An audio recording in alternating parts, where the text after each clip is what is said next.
Ainda seguindo nessa questão da repercussão internacional, Fernanda Manhota, o quanto fica nítido ali quais países são mais próximos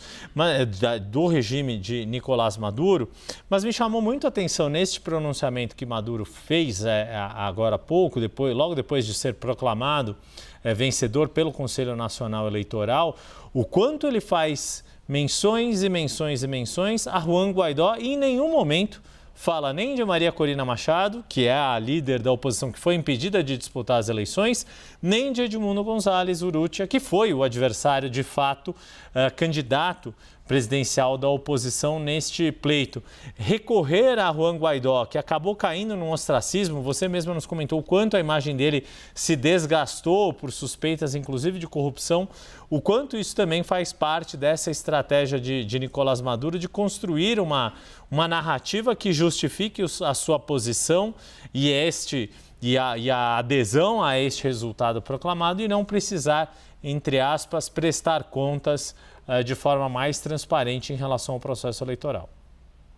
Exatamente, Yuri, chama atenção, né, que ele resgate uma figura cuja relação é muito mais afeita a grupos, né, especificamente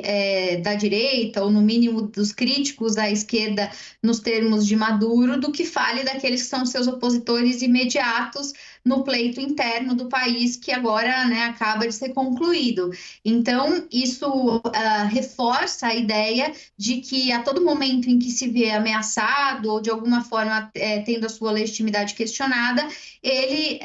resgata, né, aquela carta da manga, que inclusive já é bastante recorrente há muitos anos na Venezuela, de que ele está sendo prejudicado por uma grande conspiração internacional que quer demovê-lo do poder para defender os seus interesses de exploração e tudo mais. Inclusive, a resposta que ele deu às críticas do presidente Milei da Argentina foram nessa direção, né? Insinuando que Milei seria uma espécie de vassalo dos interesses das grandes potências, enquanto a Venezuela não se curvaria a isso. É um discurso muito raso, muito pouco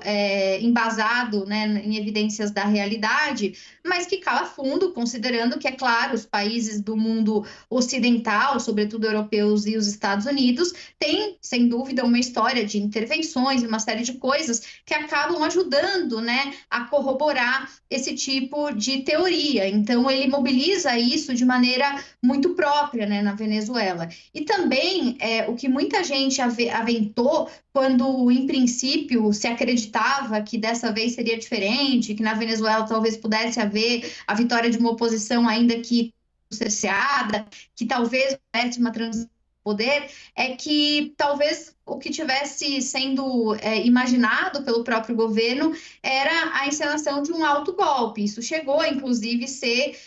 tratado, né, como uma forma de justamente reforçar essa ideia de que o governo estaria sendo perseguido e que, portanto, ele precisaria lançar mão de novos meios para se perpetuar. É muito importante ter tudo isso presente, Yuri. Acho que isso explica boa parte da forma como se constroem as relações. E, por fim,